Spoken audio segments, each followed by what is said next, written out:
antennas, they came in today. The connectors from the antennas may take 2 to 3 weeks to get because nobody in the States have got them and they're going to have to ship them from overseas. So little things like that are what's going to slow us down and getting back on the air FM. Now, one of the things we've been doing, we've been hearing from other stations and they're saying, well, let us know what connectors you need because we may have some in reserve, and then just swap them out with us. So we're getting a great outpouring from other stations in order to come back up again. How much harder is it to do when you're a smaller station like we are? How much harder is it to count on, or not harder maybe, but what's it feel like to be able to have the connections now and be able to have that assistance from other organizations?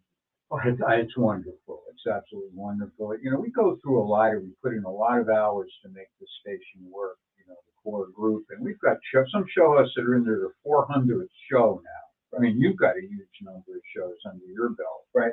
So it shows the dedication that our people have to become a community radio station. And we've accomplished that. But it took us a long time to get to that critical mass where all the pieces are connected. The response we're getting from the community, from other organizations that we've helped in the past, other radio stations that have heard about it. I mean, we got a call from a station that said, I read it in the paper on the internet that you guys are having a problem. Is there anything we can ship you now that can help you with, that we can loan you? And so we're looking at all those pieces and saying, yeah, we could use this and we can use that, and they'll send it to us. That's unheard of, you know, for a little station like us to be able to do that. So our listening audience today, if they were wanting to donate, whether it be funds or time, how would they do that? For funds, the easiest thing to do is just go to kdwradio.com, click on the donate button. A $5 donation is a big deal here. You know, it's the adding up of all those little donations that's going to get us to the place we can buy what we need to get back on the air and replenish the reserves that we need to survive anything that goes on in the future. What does it mean, or what feedback have you had from the community now about the station? For so many years, and we've talked about this stuff before, and so I'm kind of teeing this up for you to run with it, but you know, when it comes down to it, I've done enough shows, you're right, and I go to some of these events, and some of the events I can't go to, and they're still calling, begging me to come out and do, you know, live. And what is that? I get goosebumps even thinking about it, because you know me, and you know where I started. I never pictured this when I sat in your office and talked about actually having a show. So what's it mean to you, though? You've got lots more time and energy into all of this than most of us. I can't tell you what a big deal it is. I mean, it's just so gratifying, you know, the emails and the phone calls, and you know, just people expressing their support. And you know, there's some people in our group, you know, that don't have 2 nickels to rub together, and they've written checks because they want their station to stay on the air. Right. They want us to keep going. It makes it all worthwhile, John. For the longest time, radio stations didn't get feedback. You know, they didn't get a sense of what the impact is in the community. And, you know, and sometimes we get it anecdotally here where there was just this big flower show in Arcadia. And the woman called us back after we did the PSA for it. She said, I can't believe how many people came to our flower show and said they heard it on the radio in Northport. They went all the way out to Arcadia to go see this big flower show. Fantastic. So we know that we have that impact, but we don't normally get that feedback. Now, because we have trouble, because you know, we're in a bad strait over this, to hear the community response to it, people calling up and saying, how can I help? And I think that's wonderful. And you know, we've got something coming up in November, which is Giving Tuesday. So you know, Marie and I have actually been talking about the event in November. Think about that, folks. We weren't into August yet when I was having the conversation with Marie about how we can step our game up just another notch for Giving Tuesday. But we help a lot of different organizations, not just the community, but organizations that are within our community. And I know the feedback we get there because just walking through the young professionals back to school bash and talking to some of the vendors that were there that participated in Giving Tuesday, they're really like honed in on whatever we want to do as a station. We've built an army of people out there, and that's what I have to consider them to be. It's the KDW army that's out there, and I don't know what we would do without the station now, and I don't know that you could have said that when you started it. No, definitely not. We never really looked at the idea that this was supposed to be a traditional radio station where we play music or we have talk shows. It was always supposed to be a community service organization. And now that I'm learning how to write grants, and I've been fairly successful in getting grants, I'm learning that the presentation we made is, look, we are a community service organization. We happen to own a radio station. We happen to own a performance hall.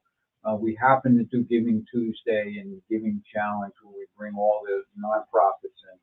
We got another project that we're just starting with Karen Andrews, the puppeteer, and Miriam Lamb, who is an expert in autism. We're going to be creating a project called the Tinker's Emporium. In fact, Pete O'Shea is going to be the tinker. Awesome. And so we're excited about that. What it's going to be is there'll be 5 categories. There'll be 5-minute videos in each one of those categories, and they'll be based on a Sesame Street style goth kind of shop where they're going to teach autistic children certain life skills under each category. We're doing that underneath the umbrella of our Community Broadband Radio Association. One, because we have the talent, we have the space, we have the equipment. So why not put that stuff to use, creating other things that are valuable to the community? So we've advanced though. We've gone somewhere where you did not project, and a lot of companies have now done the same thing. But with radio, I don't know that you ever envisioned live on Facebook, YouTube, no. Twitter. Well, when we did this 12 years ago, those things didn't exist. So, in fact, broadband radio, where we started, was in its infancy. People didn't know how to do it. You would get onto a radio station, and if 10 more people wanted to get on, you got bumped off. So you couldn't listen anymore. We solved all those issues. So, it's funny. We're reaching people now that we never projected to reach. Correct. And it's funny because it really hasn't changed, because you're reaching people 12 years ago that you didn't know if you were going to reach them.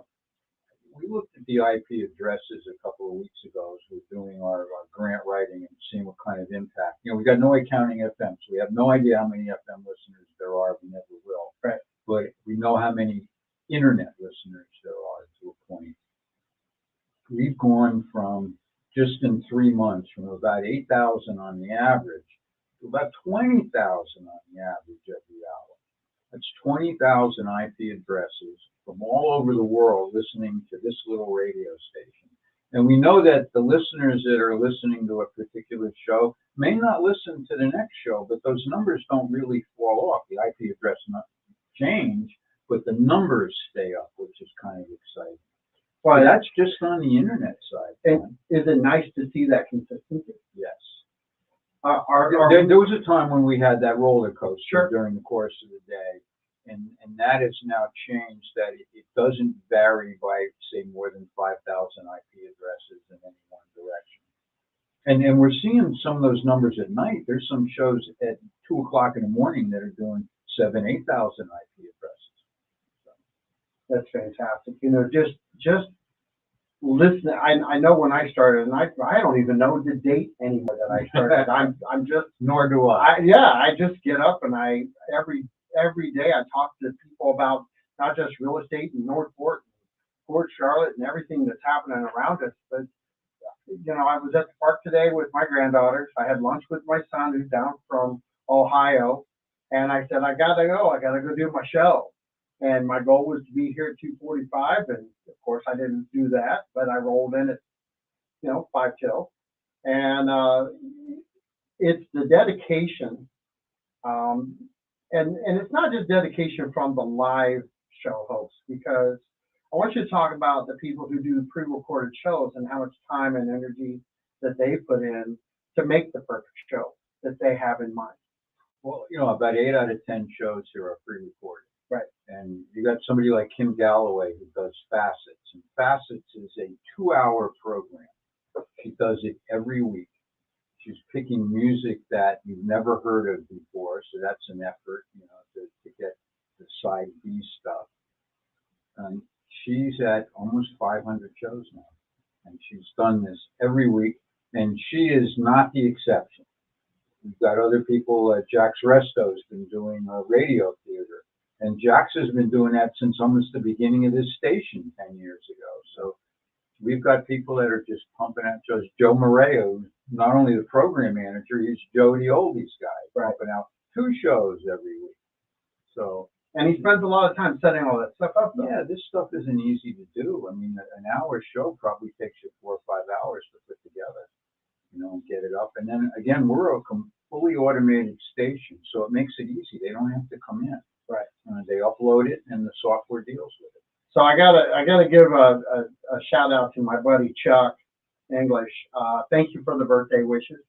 I appreciate that. Today is the big 59. Yes, we're going to sing to John. Oh yeah, woohoo! All 2 of us. But I woke up this morning. I'll tell you, I woke up this morning and I took care of work, and I walked out, and my family basically is sleeping on the couch, the fold-out couch in the living room. They had a friend of theirs down, so she's in the other room. But I walk out, and I've got this huge balloon rack hanging from my TV, and it's this big balloon arch, and then big balloons on my sliding glass windows that said "Happy Birthday." And a 1.5-year-old, Abby T, she walks over, and as soon as I open the door, "Happy birthday, Big John!" Mm-hmm. And I was like, "There we go." Yeah. And as soon as Ellie got up, she did the same thing, and we were off to the races after that. So I want to thank everybody for thinking about me on Facebook and everything else. I appreciate it. But you know it doesn't mean anything, because to me, every day is kind of special to be on the radio show. And people like Chuck, I knew of Chuck, but I didn't know Chuck. I didn't sit down and have coffee with Chuck until I did the radio show. Well, I tell you, John, this was never the intent in the beginning when Larry and Green and I were working on putting this together. We never intended it to be a family. We intended it to be a community service, but we evolved over time into a big family where people have made friendships through the station. You know, with COVID, there were people who got sick, and other show hosts and volunteers went and helped out. Everybody's checking on everybody.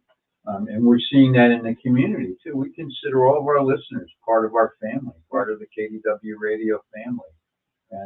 And we've learned, you know, people will come to us with a problem or with a request, or can you help us with this? And we're always ready to respond. And now, John, we're seeing the reverse. We need help, and people are stepping up and they're helping us to get through this time. So I'm going to step in again and say, give our information out, because if people want to donate anything from $5 on up, we're more than happy to take that, right? KDWradio.com and click on the donate button. Made it real easy. And the other nice thing is PayPal is not taking their big. When we let PayPal know why we were doing this, they decided not to charge us the interest rate. So if you give us $10, we get $10. Fantastic. And you know, we as a station, I have to throw bunches of kudos out, because I was talking to my son about what you do behind the scenes with the grant writing and keeping things, driving forward. We very rarely have a show where we ask for money. That's true. And I think that was also an evolving philosophy. When we first started, we thought that people would pay to be members. And that wasn't a viable option. We tried, we worked at it a little bit, mostly it didn't. Then we looked at sponsorships.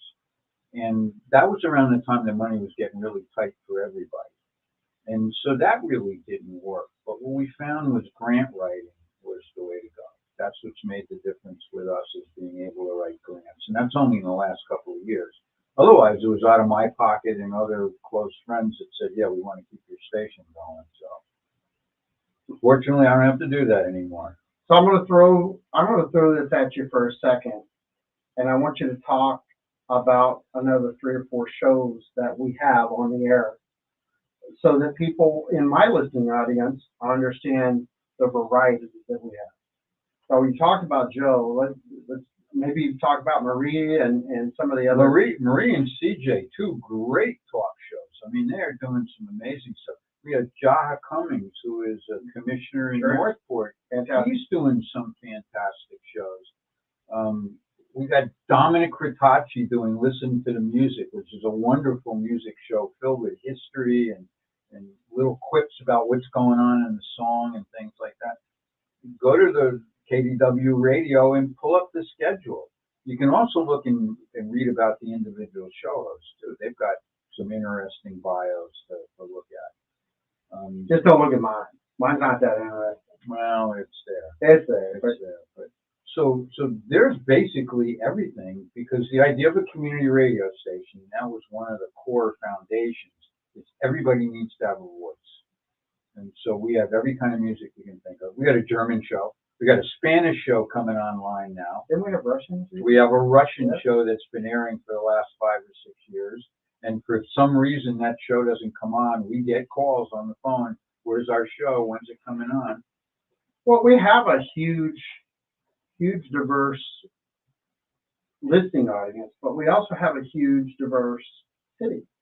We're Northport. If you want to know about Northport, you can go on this radio station and listen for the course of a couple of days, and you're going to hear just about everything that goes on in Northport. With John, we have city commissioners who come on the radio station. Right. We have a city commissioner who's on our board, Jill Luke, and so that type of interaction with the city, the stuff you do with Laura Ansell, and what other radio station on the planet is interviewing solid waste? Nobody. I mean, nobody, but we learn a lot from those guys. We actually learn that we're actually number 1 at what we do at that. Yeah. And we actually make money back for the city and the taxpayers. Yeah. And here's a number. I don't know if you listened to the show the other day, but a trash truck costs as much as we get in our reimbursement check. So basically, because our city is dedicated to doing recycling the right way, we can actually pay for a trash truck cash. Now think about that. That's huge when it comes right down to it. And a trash truck runs about $450,000. Did not know that. I knew it was high. Yeah. But to know that we could actually just do our recycling and buy a truck because we recycled our trash the right way. There's so much to learn about how the money gets kind of jockeyed unless you dig in to your community and have people like our recycling department on and our public works department. You don't understand the facts. No, and we have great support from our newspapers. But a newspaper is limited to column inches. There's only so much they can tell you when they have to do a story or when they want to do a story. With us, you got an hour. And worst case, you got 23 minutes. And there's a lot that you can do in that time. And we've seen that with political issues. We saw it with the Charter Review. We saw it with a number of other things where our commissioners and our city managers and stuff came on the air and they explained to people what's going on. And things reversed from, the rumors that were being swelled around about certain things.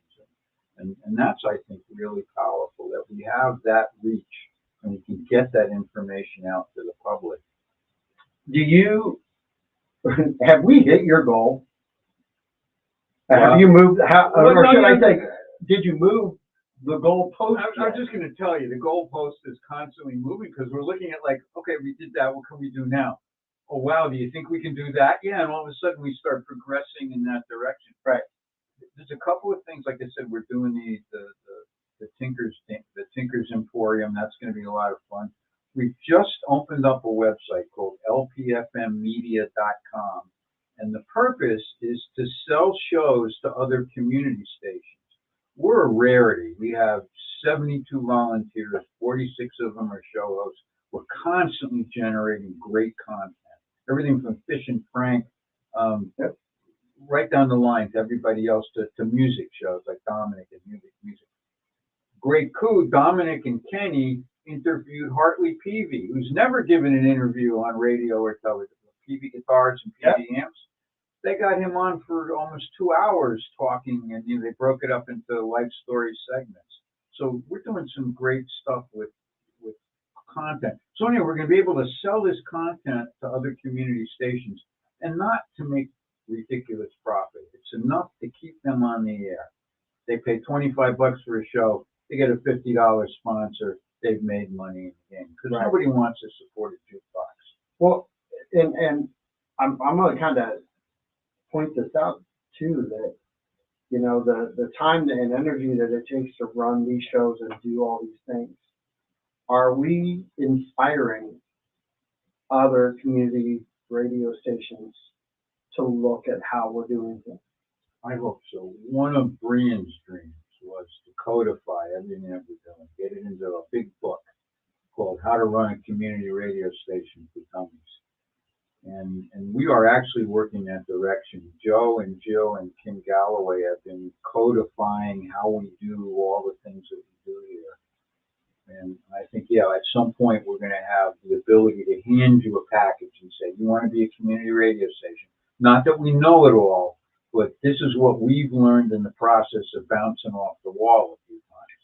So the beauty in that is whoever kind of steps in and wants to up the game a little bit has what we never had. Yeah. Which is a start. Start with, we started from a bunch of guys who knew nothing at all about radio. Right. And to where we are today is that, we're considered one of the top community radio stations in the country. And that's against NPR stations also. I mean, we're fully automated. We have tons of programming. We have got great community outreach. We're an ABC News affiliate. I mean, there's no other community radio station that we know of that's a major news affiliate because they won't sell that stuff to small stations. They want you to be a big station. We just happened, Bob Melman, God rest his soul, came in here one day. He was the former president of the American Broadcasting Corporation. And he said, why don't you guys have the news? And we said, because they won't talk to us, Mr. Whoever you are. He said, well, I'll fix that. And he gets on the phone, he's talking to somebody. He hands me the cell phone. It's Mary McCarthy from ABC News. She doesn't say, hi, RJ, how you doing? She says, where do I send the contract? So there's been a lot of serendipitous stuff that has happened. But, here we are. We're an ABC News affiliate. And every hour we pump out the news from ABC. And now we've started our own daily news program. They're still in the development stages. They're doing it 3 days a week. But it's just local news. Are you still stepping in and doing some shows like you do? I do the Fish and Frank show. I love that show. Nice. Frank and I have a grand old time doing that. And I do that show, the Crazy Show with Dave Krieger. We're conspiracy theory central. Nice. Dave is the conspiracy theorist, and I am the great doubter. So we have a good time. One of the things that Joe and I that we taught, with Dave Krieger and I have taught our audience, is two people can have diametrically opposed opinions on things, but they can get along and they can have a respectful conversation about what they know and what they believe. And you've kind of seen me evolve a little bit more towards Dave, and Dave calming down a little bit more from the crazy stuff. And it works, and that's a microcosm of how a community works. So let's kind of talk about that for a minute, because we are based in our community and we are focused on our community. How do we get people to settle in and kind of talk to each other? And I try to do that on my show, which is having different types of topics. I mean, we have rape prevention, we have public works. I've had police department on talking about speed traps and how to avoid getting in trouble. And, there's a diverse conversation that's to be had out there. But, when it comes down to people, we do count on people. We do. And if you go back to our simian brain, our monkey brain, we do follow by example. If we see something or we hear something, we tend to emulate it. And what's happening on the radio is you're hearing people be respectful. You're hearing people be analytical. Yep. You're not hearing people do sound bites. You're not hearing people jump to conclusions. You're not hearing people make it up as they go along. They're being respectful. They're being thoughtful. You know, we've got Democratic shows. We've got Republican shows. And they've actually talked about having shows together, which I think is amazing. We've got a show on the Constitution where two opposing sides will get together and they'll talk about how they interpret the Constitution. As we see that, as the public sees that, you understand that these things are possible. And so you take that imitation and you use it in your life. So I'm gonna kind of take the lead on for the station is being a leader in kind of the rebuilding, because we as Americans have kind of been split on party lines on almost every Party lines, ethnic lines, race lines, sexual preference lines, vaccination lines. We've been split apart as a public. And what you see with design. Maybe not. I don't know, Dave Krieger. But it's happening. I mean, you can't doubt that this hasn't happened to us. Right. And how do we put it back in our own small way at this station? We're beginning to show you how to do it. You know, my vast experience is as a mediator and negotiator. And I was in Ireland during the Troubles working on projects. So I know how bad it can get, but I also know that it can get fixed. And it starts on the community level. It doesn't start on a national level. It's not going to come out of Washington. It's going to come out of Northport. Yep. And it's going to come out of cities in Northport and little communities and things where people figure out that we're all in this boat together. Yep. And we've got to work together. We don't have to agree, but we do have to respect each other and care for each other. And that's what makes the difference. And I think that's the pervading philosophy on the station. You know, here's something funny. I don't care what ethnic background you have. You put 4 guys, 5 if you want to throw in the Coast Guard too. Mm-hmm. But you throw all of the representation from armed forces into a conversation. You can mix the whole ethnic background into that. There's something you learn early. They're all our brothers and sisters. We got each other's back, but we're absolutely going to pick on each other. That's right. Marines eat crayons. Yeah. I've heard that. Yeah. So it's one of those things. You know, I was Air Force and everybody mocks me for it, but we're just smarter than the rest of them. Well, I guess. Yeah, that's what they tell. You know, because you have to pass a different test. Right. But, you know, at the end of the day, it's fun. It's just like it's supposed to be that way. If we could all take a dose of medicine and just say, stop looking at skin, stop looking at some behaviors, and just realize there are people on the other side. Again, the core issue is we're all in this together. And we're going to be in this together. And there's no way to get out of it.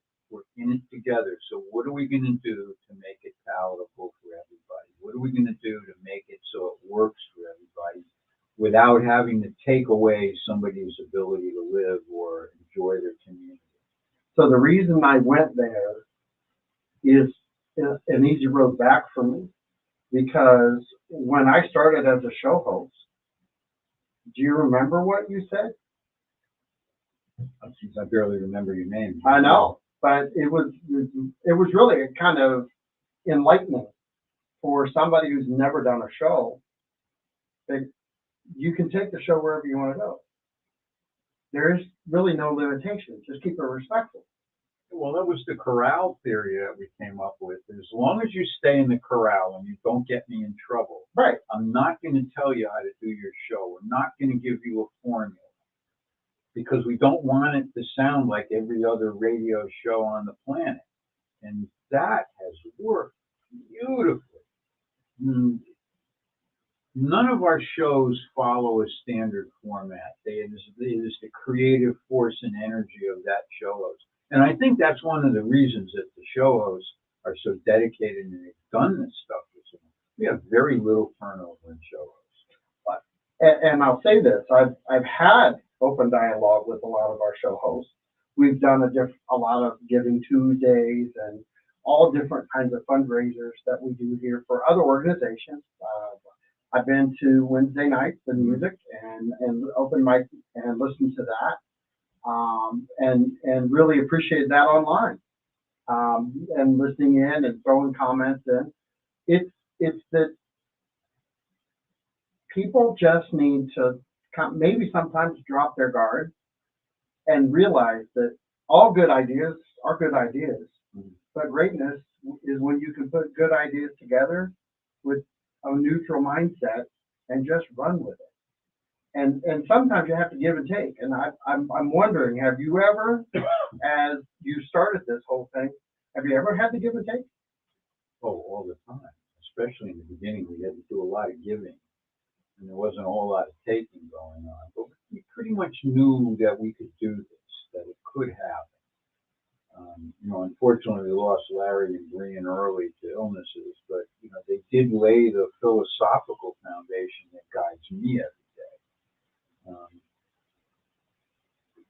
This is a hard road in some ways because people aren't used to this, but we're finding over time they're getting used to it and they like it, and they're responding to it. So it's not stuff that happens overnight, John. You can't just say, "Oh, we're all going to get together today." But again, back to that monkey brain thing, we see something, and if we see it enough times, we start to emulate it, and that's what's going on with the station and how it's affecting our community. Well, on a personal note, I know for a fact that I've had, when I first started, I had people out there that didn't know who I was, didn't know what I stood for, and I try not to really interject one way or another on a show. But I'll be honest with somebody. If I got to ask a question, I'll just answer it. Mm-hmm. It's never in a derogatory way, but I've seen people change now because people who were just throwing their hands in the air before are actually messaging me and asking me to get this show on or do this or try to get this guest on. And you're right. That right there tells me that the conversations that we're having may be dampering down some of the tension that everybody has in daily life. Right, and I think the conversations are creating new ideas. I've seen a couple of shows where people get on and they're discussing an issue, and all of a sudden they come up with a new idea, and then they run with that new idea, which I think is incredible. When you see it actually get birthed on the radio as they're sitting here in Studio A and they're talking, well, we could call it this instead of calling it that, and Zoom, it takes off. Right. That's also part of the process that then goes on in the community, where people will talk about something instead of throwing rocks at each other and talk about it. Well, if you would do this, I could do that. Well, I could do that if you're willing to do that. And it works out. It comes, same thing that I saw in Ireland in community disputes. If you got them talking, and you got them talking without fighting talking, respectful speech, they would always, and I'm talking 100% of the time, come up with a solution. It may not be the best solution, but it'd be better than the position they were in prior to coming up with something. I want to think that manageable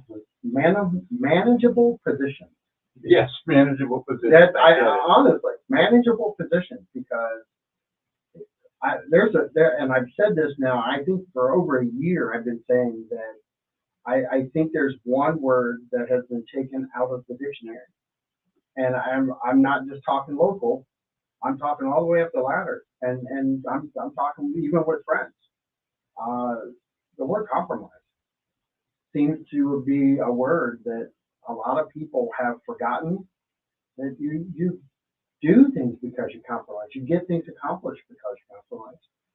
Here at the station, I know we've talked about different things where you've had to compromise and do different things and manage how many different talents, okay, and egos, whether it's huge ego or not a huge ego, and try to build them up. And like me, when I first started, I didn't know what I was doing. I had no clue. But we talked in the office, and if we didn't have that open dialogue and I just run in and try to do a show, I don't know that it would have been as successful. Yeah, probably not. It does take that give and take. Somebody asked me once, what's it like managing 72 volunteers? I said, it's like herding rabbits on steroids on a good day. Right. But it's doable. It can be done, and you have to keep that exchange going between people. Not only between me as the station manager and you as a show host, but like you say, between you and other show hosts, because ideas percolate and get birthed in that process. And again, that's what it's all about. And again, we are a microcosm of our community. We are a representative of what this Northport community is all about. And we kind of are where the Northport community can go if it wants to go. There's quite a bit of animosity out there now with the next election coming up, and it's some very divisive individuals that are involved in it. That's tough because that tears communities apart, and that makes people feel bad, and that makes people get angry and want revenge. And sometimes revenge completely overwhelms your logic that, yeah, if I do that, I'm going to get in trouble, but I don't care, kind of thing. That's where we can come in and help to mitigate some of that by getting those ideas percolated out into the community instead of throwing rocks at each other over stuff. I really want to ask other questions, but the throwing rock thing,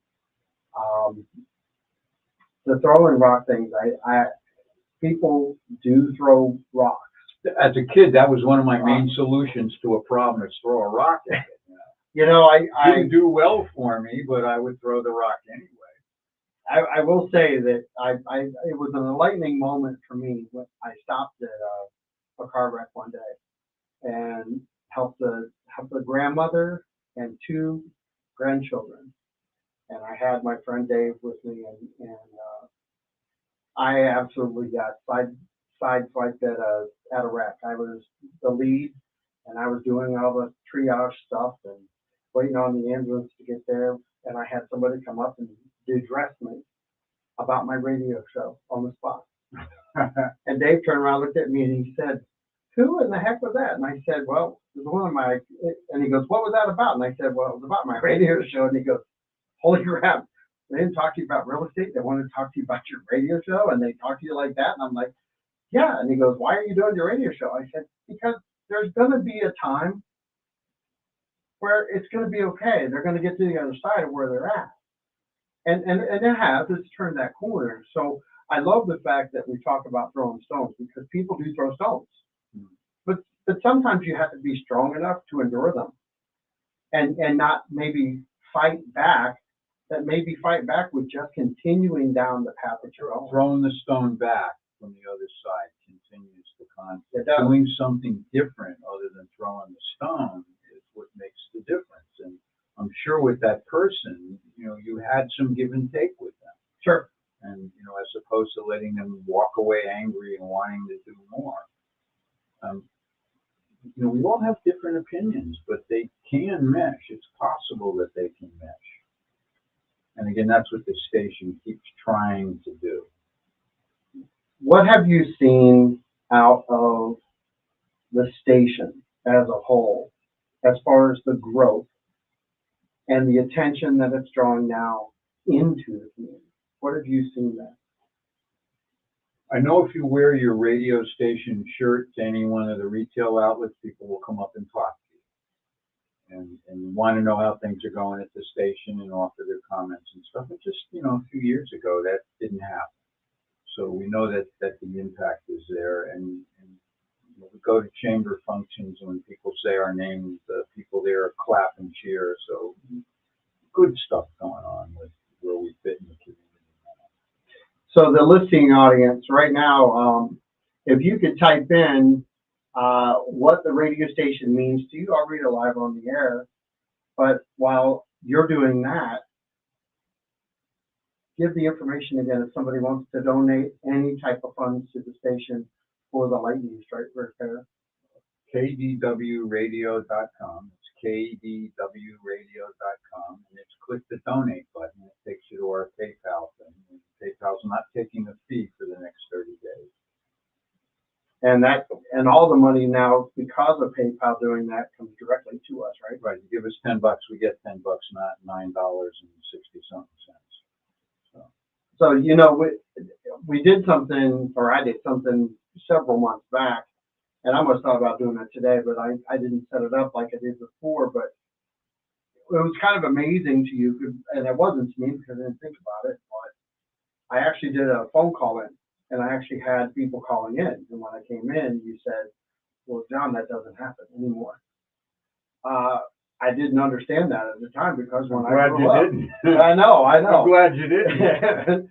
It's funny because when I grew up, we're always waiting on the phone to ring. Right. Or hey, I'm going to dial because I'm going to be on the radio. Right. I thought that kind of went away, but it kind of moved into the Facebook realm, where people can just type a text and away they go with it. But the phones have been ringing here. People have been calling up. And let me say this: a number of people have called and said, "How can I come in and help?" That's tough for us right now because we don't know the extent of the damage. And we don't know how much work we're going to have to do to get it in. But once that happens, I'll put the call out and say, yeah, we can use some physical labor and some other things to help us with. But for the moment, donations are really what we need so we can buy the equipment we have to get. So I'm going to throw this out there too. What do we do here at the station for events for nonprofit organizations? Do we promote those if they give us information? Everything from giving you a show, come on John's show, come on Rich's show, come on Marie's show, and talk about your nonprofit and what you do, and then major giving campaigns. You've noticed we back off from the giving call, and we focus that call on the nonprofits who need that help. That's our job. Our job isn't to get on the radio and ask for money for us. Our job was to get Care on and Valerie's house and a lot of places that never had any real knowledge. People didn't know they even existed, and we put them on the air and they get donations, and that's our job when it comes to those things. So I want to take a couple of minutes because I want to throw it at you, and this is really a good softball question for you. Well, good. I like softball. I know this is easy because I could actually do it. But I want you to talk about Marie and the value that she's brought during the COVID, I want to call it the COVID transition, because we are now using StreamYard, we're doing different things, but she's been an asset for me when I'm traveling, but also to the station when it comes to the charity giving days that we have. Can you talk a little bit about that? Marie has run both of those major functions herself. She'll come in and she'll sit for 6 or 7 hours and manage the whole process. She'll spend hours and weeks prior to it organizing everything. But Marie is a great teacher. She has taught me a lot. We were just talking this morning and I had sent out a letter and she said, "You finally got it. You finally learned how to do the ask." I said, "Yeah, you taught me how to do that. If it wasn't for you, Marie, I would have worded it differently, and instead it was like, look, I need your money. Can't do it without you." So, and she's taught me a lot about giving and foundations, and the grant writing that I'm doing now that I'm getting reasonably successful with. A lot of that comes from me being able to go to Marie and say, "What about this? What about that? What are they looking for?" She's got all that information down. She's been a great fundraiser for a lot of organizations. And that camaraderie that she has built with all of those different organizations, doesn't that add something into the flavor of the station? Without a doubt. Without a doubt. I mean, our connection with the nonprofit community, we have a huge nonprofit community in Northport, much, much bigger than most cities, where there's all these organizations that are out there doing very specific jobs, Backpack Angels, Valerie's House, Parrot Rescue. I mean, there's just a lot of small organizations that need that exposure to be able to do what they're doing. And we do give back during those times, right? We always do that. One of the goals that Brian had set for us was that we should be able to make enough money as a station. We never actually accomplished this, but we should be able to make enough money as a station through sponsorships and keeping our costs to a minimum, which we're always doing that, trying to keep our costs to a minimum, to be able to take the excess and support other members of the community. So when we bring, during the donating weeks, when we bring somebody in, we make sure we've got $100 to give them to prime the pump and to show our listeners, look, we can do it, you can do it. And you know, setting the goal for somebody a lot of times. Now, I listened to a couple of motivational speakers this morning. I love to just kind of get my mind going when I feel like I need that moment. Is to listen to some motivational speaking, and it's to have someone help you get your mind corrected. And I'm not saying everybody's mind needs corrected, so don't take that out of context. But every one of us needs a moment every once in a while where we just get redirected. And that's what a coach is all about. Yeah.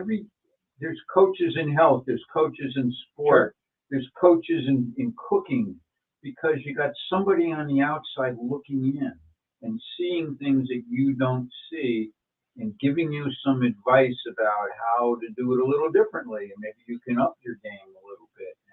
And so that's what that's all about. When you do something like that, you know, you're coaching the giving public to say, give to this charity. 4 years ago, Denzel Washington gave a speech. And everyone out there listening right now should go on YouTube and listen to that speech.